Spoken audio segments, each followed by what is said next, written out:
Leave me to be.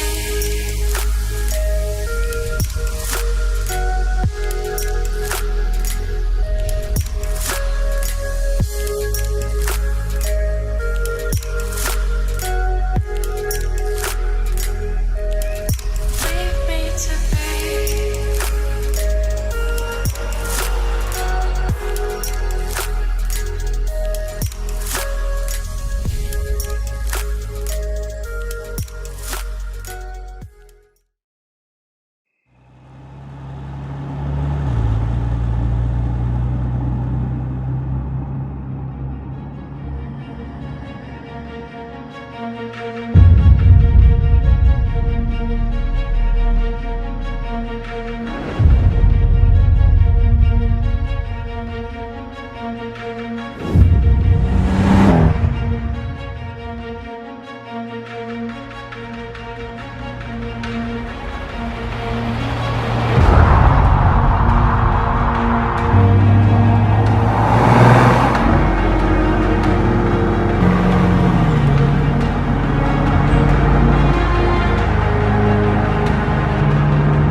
We are in such a fast changing world and changing society.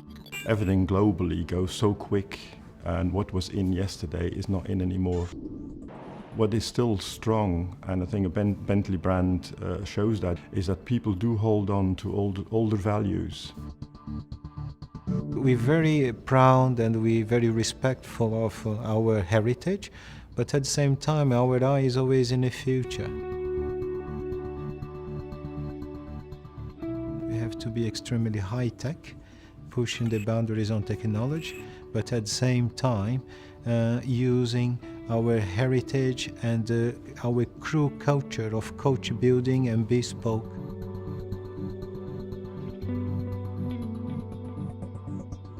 We're not just bolting the technology into the car, but actually it adapts into the car in a discreet way and also a handcrafted way. The Bentley DNA is very strong. The Bentley DNA is such a nice thing because it's a very unique mixture of luxury and motorsport performance. That is probably, in my eye, one of the single most strong element of the brand.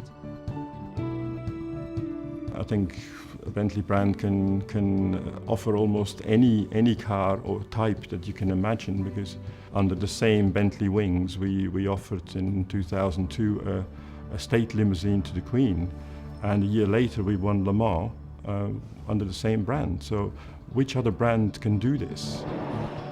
I like to design a lot of things. I could design a boat. I love to design a boat. Probably I would love to design a bicycle, a motorbike, or just an armchair like the one I'm sitting, and or the shoes. So many things. Our customers expect their technology to be integrated into the car, but also pushing the boundaries of design and feature content as well in the car. You can see in architecture how they're adapting with technology and moving with technology. For example, as someone walks around a room, mood lighting will change or the sound systems change. I do think technology will get to a level where it already knows you want to put your seatbelt on, it already knows you want the temperature turning up. And I think it's a beautiful connection with a Bentley to say it's almost like a butler that is developing with you and keeping you happy in the car. When you take on a new designer, they bring in new influences, and that's why we also keep in touch, not only in the automotive world, but in the outside world as well. So architecture, furniture, jewellery design. It's a mix of different thinkings, different cultures, backgrounds, nationalities. I still believe in sketches because even today you capture the emotion and the kind of spirit of the design through a simple sketch. Talking about a full-size Bentley, we're talking about a sculpture of about 5 meters in length. You just don't do that on a computer screen and be 100% sure it's going to be right. You still have to go through the sculpture stage, and the 3D understanding of the designer will be of utmost importance. I think the basic skill won't change much. It's basically is the talent needs to be there. You have it or you don't. You basically, if you are 18 years old, you never draw, or you were never interested, and certainly you watch a movie or documentary about design, you think that's really cool and you want to become that, and then you say, I need to go to school to learn how to draw. That's probably too late.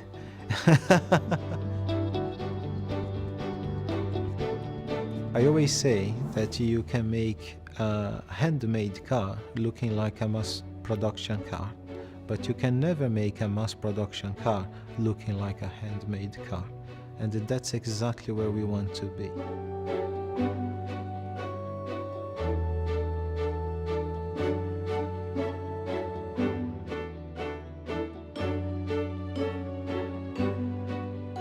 This process of purification, so to speak, of the idea is quite lengthy and quite difficult, because to do a simple design that looks right from all directions and in all aspects is very hard. Anything which is seen as excess or unnecessary should go. Car has to sell itself. If I have to stand in front of a model and explain for half an hour why it is so good, then I better not bother.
to see the 8-litre in the flesh, I'm meeting Richard Charlesworth, the brand's Director of Heritage and General Font of all Bentley knowledge. Good to meet Lovely you. to meet you, my son. Good to see you. This is probably one of the most stunning little motor cars, big motor cars I've ever seen.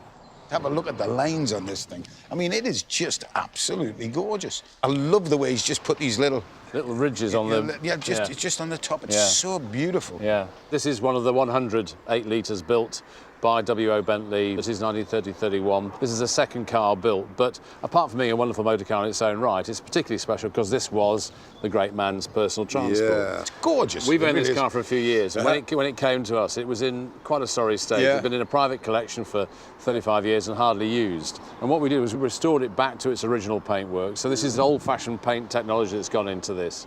And this is actually, it's the same black as London taxis use, which is what they used in the first place. Oh, it doesn't get blacker than that, No, it doesn't Richard. get blacker than that. The 8-litre was designed to attract the wealthiest of buyers. At the time, the company dominating the luxury car market was Rolls-Royce, and the car to beat was the Phantom II. It wasn't only the 8-litre's external styling that was designed to outshine the Rolls-Royce, it's what it had under the bonnet that was also intended to outperform it. These were 4 valves per cylinder overhead cam Yeah, engines. right. Now, you think of people who bought their little Volkswagen GTIs in the 70s were boasting about 4 valves per cylinder. That's correct, yep. You know, like 40 years later. So it was advanced technology. This was twice the power of the equivalent Rolls-Royce at the time. Wow, this is beautiful. He said himself that, you know, I've always had this ambition to make the perfect car, and this is as near as we're going to get. Is it okay if we take it for a run? Let's go for a run. And listen to that beauty. Oh, my word, it's great. Oh, it's lovely to see that second gear on a Bentley's a bugger, isn't it? There's always a bugger, yeah. But boy, she holds the road well, doesn't she? He always saw his cars as sporting cars. I mean, the reason he kept increasing the size of the engine was to accommodate bigger coachwork. You know, 6-cylinder, 8-litre engine, so never stressed, never revving too hard. Absolutely. Capable of pushing this big coachwork through the air at 100 miles an hour, which was unheard of in those days. Airplanes just about tipped 100 then. Some of them didn't even do Yeah, it. I know. W.O. might have created the perfect car, but blinded by ambition and with virtually no demand for luxury cars, he was hemorrhaging money. In 1931, the company was sold to an unknown bidder, and to add insult to injury, the new owner turned out to be none other than arch-rivals Rolls-Royce. W.O. Bentley had been professionally stabbed in the back. For a short time, he remained with the company but was dissatisfied with his role as a glorified test driver. So in 1935, he parted from the marque that bore his name. But there's a heartbreaking twist to this 8-litre story. But one of the stories which always made me feel a little sad was, you know, when his contract with Rolls-Royce ran out, you know, they made him return this car. I mean, and I think it's just so sad. He was very close to this car and he had it for a long time. You can imagine a car you've loved so much and had happy times in and walk away from it. It's tough, especially when it's somebody else who wants you to do it rather than yourself. A true testament to W.O. is that over 1,500 of his creations still bless the roads today.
Continental name has been part of the Bentley story for 63 years.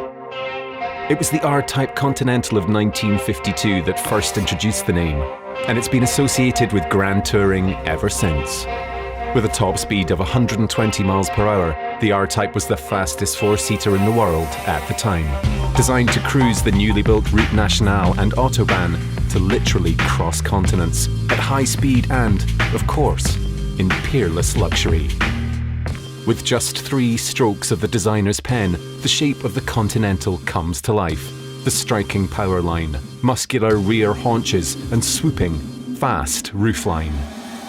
Today's Continental elegantly fulfills the same brief as its forebear, with a top speed of 206 miles per hour and an unsurpassed ability to undertake grand tours.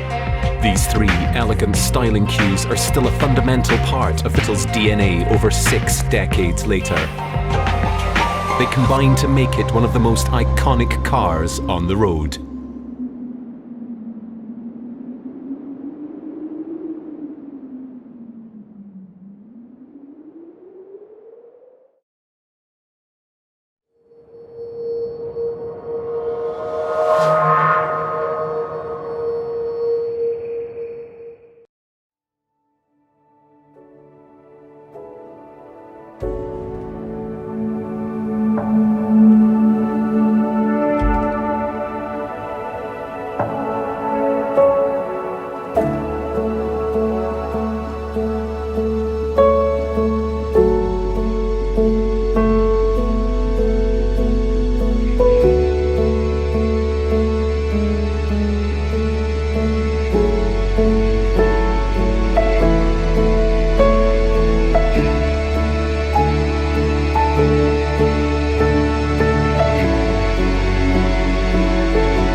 inspired by mechanical timepieces, we use patterns to bring our design to life.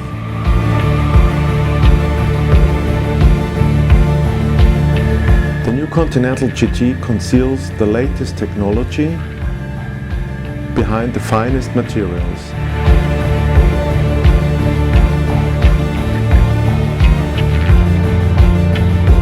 We celebrate the honed skills of the legendary craftspeople at Bentley, who allow us to push the boundaries of possibility for handcrafted, bespoke details. The interior is an homage to them.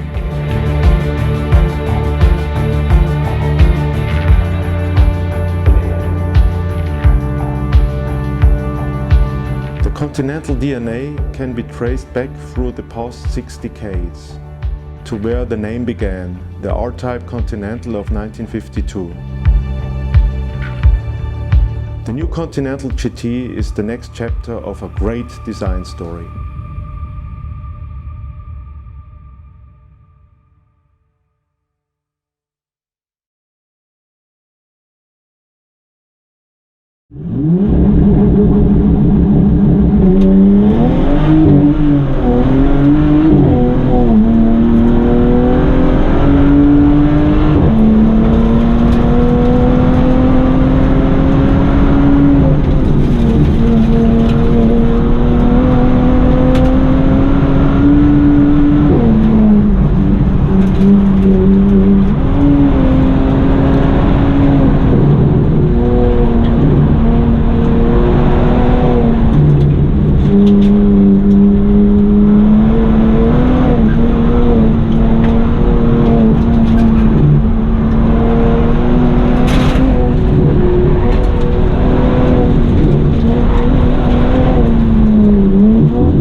a story about their soirees on the weekends, that everyone would arrive in their fast cars in tuxedos and gowns. And on one particular occasion, they had laid out pit stops up the long winding driveway, and the attendees at the party would navigate the driveway, stopping at the pit stops, and because it was a cocktail party rather than fuel and tires, they would take on drinks. Le Mans would go on to become the most important proving ground, not only for the drivers, but for Bentley's automobiles as well. And beginning in 1927, set a 4-year streak that was unparalleled. And in 29, they took the top 4 spots. 1930 would take the top 2 places, and nobody else could hold a candle to what the team was doing. Among the Bentley boys, the biggest and the brightest of the group was Wolf Barnado. He was the heir to a diamond fortune, among other things. In 1930, he took it upon himself to race the Blue Train, the French transcontinental luxury train that traveled from Cannes to Calais in one of his Bentley automobiles. There's a discrepancy in which vehicle did he actually achieve this success in. Was it his 2-door gurney nutting bodied Bentley or his 4-door Mulliner bodied saloon? When Barnado and his companion undertook the journey, they leisurely finished their drinks at the club they were sitting in at Cannes, strolled to the Bentley, hopped aboard, and then raced like crazy across the country. You may think that a train which makes multiple stops might not be all that difficult to better the speed of, but you need to consider the roads in France at the time. They were traveling at the best of conditions on a dirt road. So to traverse that distance in that amount of time actually was a pretty interesting and remarkable feat. Other drivers had raced the train in their automobile. What Barnado accomplished was actually bettering the time of the train. He didn't stop at Calais, which was the terminus of the train line. He boarded his car on a cross-channel steam packet, drove to London, and by the time they were beginning their first drink in London, the train was pulling into Calais at that moment. By the end of the 1920s, despite Bentley's dominance of racing, and particularly Le Mans, the economic downturn at the period really saw a withdrawal, a retreat from building bigger, more powerful, more luxurious automobiles. And Bentley was sold to Rolls-Royce, ending an era. And W.O. Bentley himself said that it was only an era like the 1920s that could have produced the Bentley Boys.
In 2017, curators at Bentley Motors embarked upon an extraordinary project.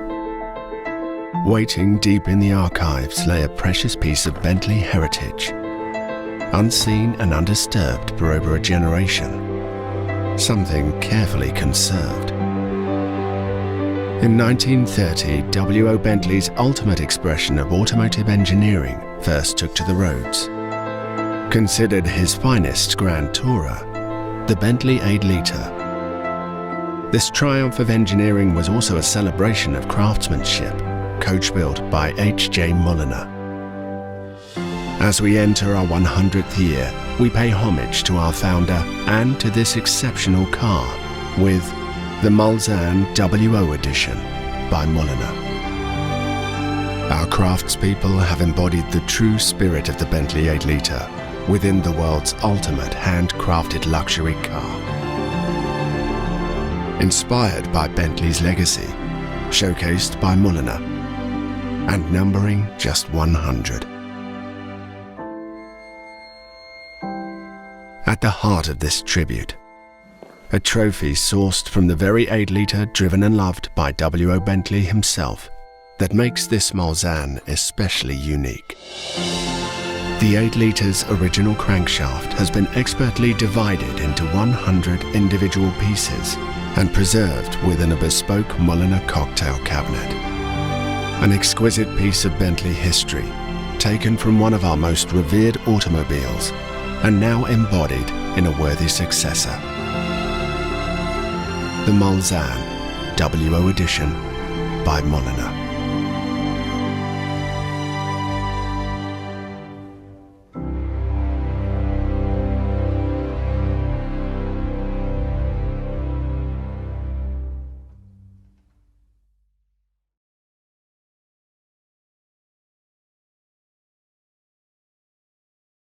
It has to be dominated by elegance, the pure elegance of the shape.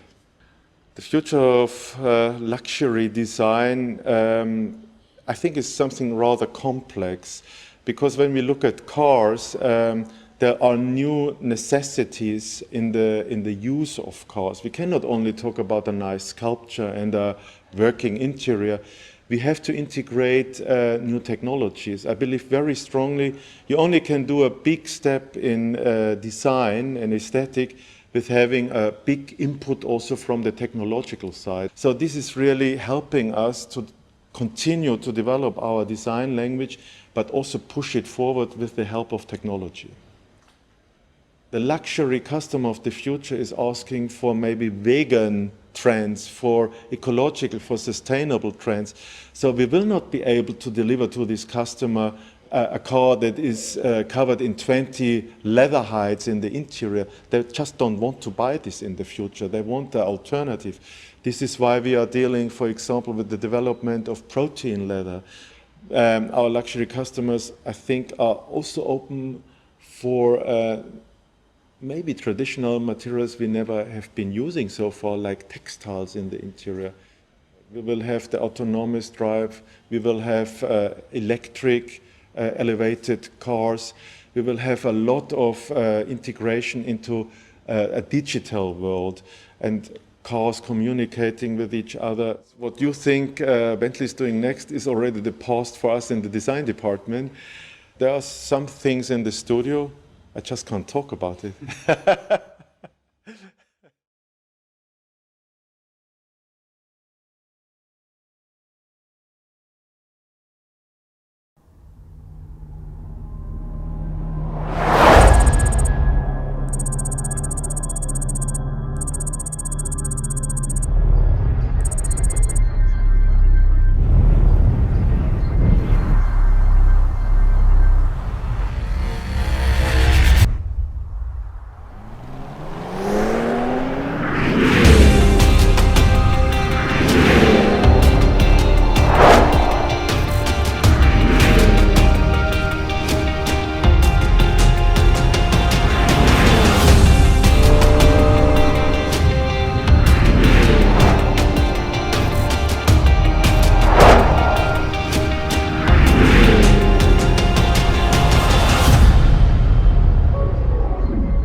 we were stuck in Ulaanbaatar in Mongolia. We were left behind the rally because we'd broken a differential unit. After fitting the differential unit, we loaded the car up with our kit and we drove that car non-stop for 66 hours. We drove it from Ulaanbaatar to Bisk in Russia on our own, unsupported, across the Gobi Desert, which is 2,500 kilometres all day and night. And to drive across that terrain, of which there is very little roads and the tracks are not much to ride about, was an absolute epic adventure. And only then, when you make it to Bisk, you've still got to drive all the way back to Paris. But we rejoined the rally and we carried on. That was an experience of a lifetime, which was only made possible by the car, ultimately being reliable and doing what was asked of it. My name is William Metcalfe and I have a passion for vintage Bentleys.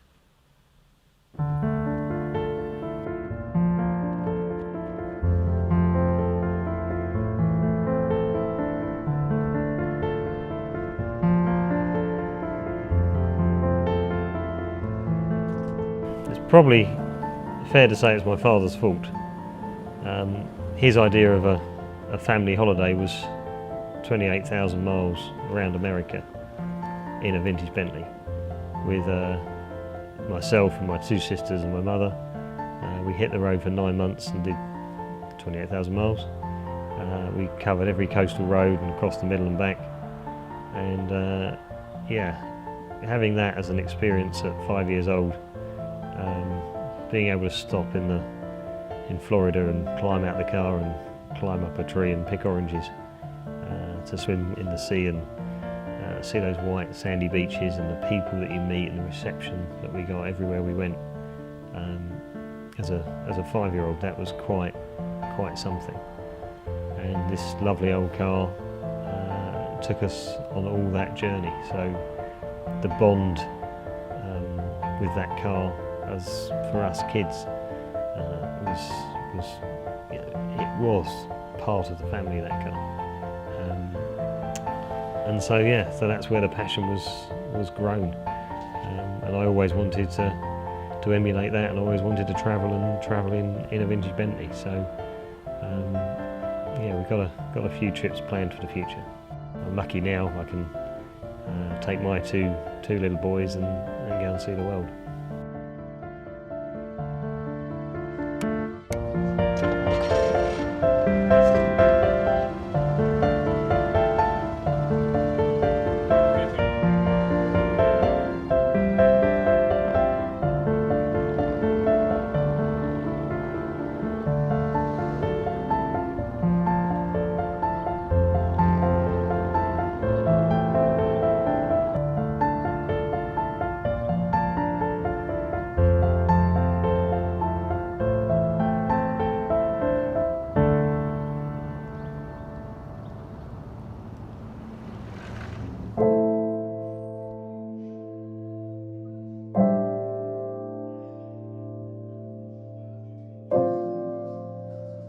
My father was a toolmaker by trade, and he would stand me on a wooden stool, and I would learn to drill, to hacksaw, to file, all the hand skills, and then in time use the lathe and the milling machine.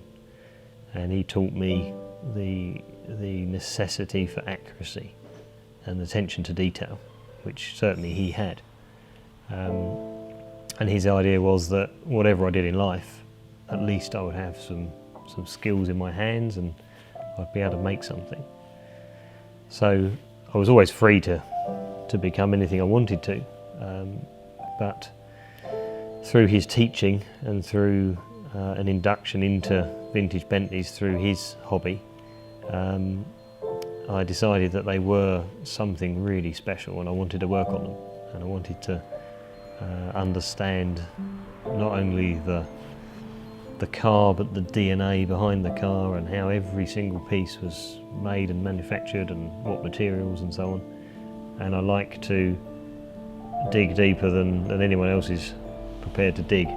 to get to the source data, to get to the truth behind something, and to totally understand a product. And so I haven't got there yet, but with vintage Bentleys, there's no lengths we won't go to really dig down and find out how it was done, why it was done.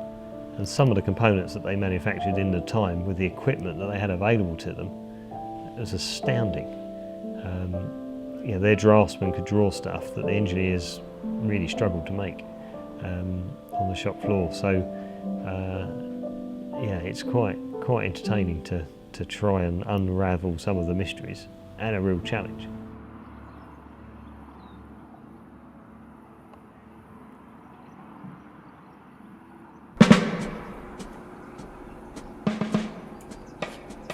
Anything with wheels should be raced. Anything with wheels should be driven to the limit. And so some people ask, what do you think of a car, or what do you think it should look like? And the honest answer is the best way to see a car is coming sideways through a chicane.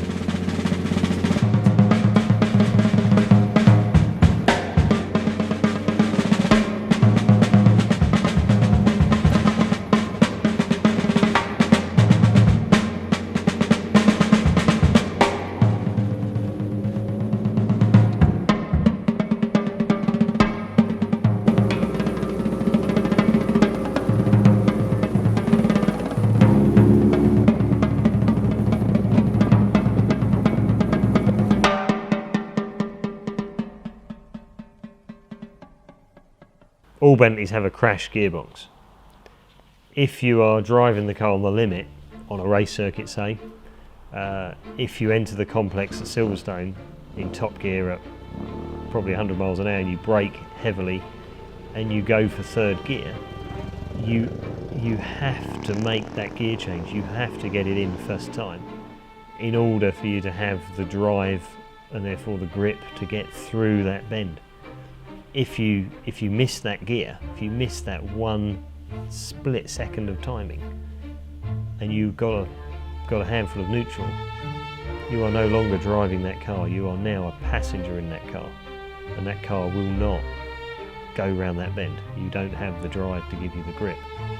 So now you're heading across the gravel, and now you're heading towards the tyre wall. And so when you race a vintage Bentley, or you drive a vintage Bentley hard in competition, if you do not drive it and get it right, you will pay for it in a kind of catastrophic way. So the satisfaction of being able to and nailing it and making those gear changes and driving the car on the limit, on the curbs, and yet bringing it back, that's the sense of achievement and the reward for getting it right.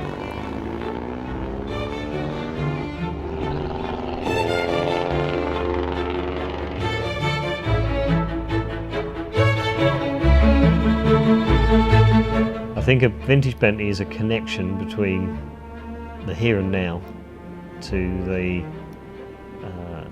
rolling 20s of the Bentley Boys. And so the connection is one of nostalgia and historic meaning, but it takes you on a journey where you can experience all those things in the past and still have our own fun today.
The Flying Bee mascot that adorns the bonnet is available for the first time on a modern-day flying spur.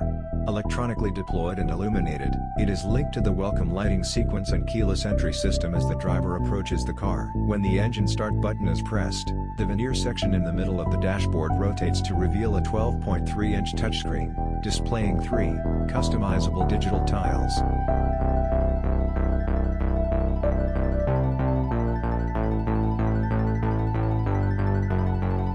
LED matrix headlights are standard on the Flying Spur, with unique cut crystal effect detailing.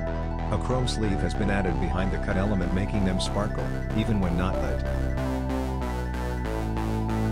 At the rear, wraparound lamps utilizes the familiar B graphic and echoes the diamond knurling of the interior air vents.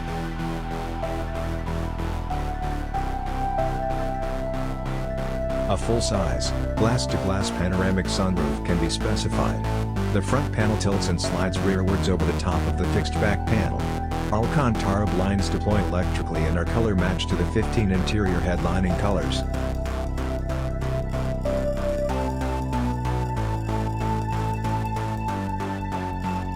A choice of new 21-inch wheels is offered as standard, as well as the option of 2 unique 22-inch Mulliner specifications.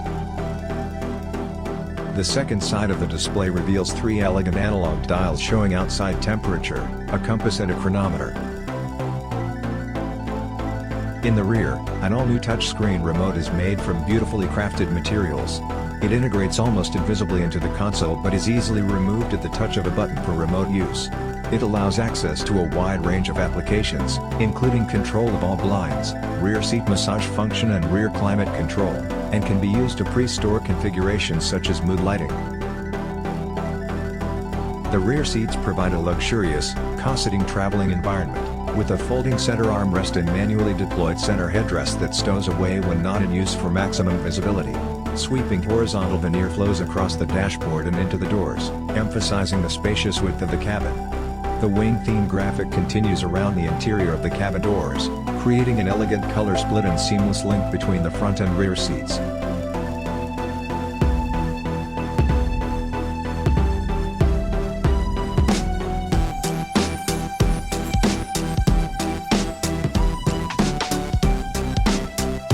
The range of paint colors, leather hides, wood veneers and options offer a limitless spectrum of color to suit all tastes and preferences. The Flying Spur's new powertrain uses the very latest engine management technology, delivering noticeably enhanced performance when compared to the previous generation model. It produces 635 PS, 626 bhp, and 900 Nm, 664 pounds-foot of torque, accelerating the car to 0 to 60 miles per hour in 3.7 seconds, 100 kilometers per hour in 3.8 seconds, and onto a top speed of 207 miles per hour, 333 kilometers per hour.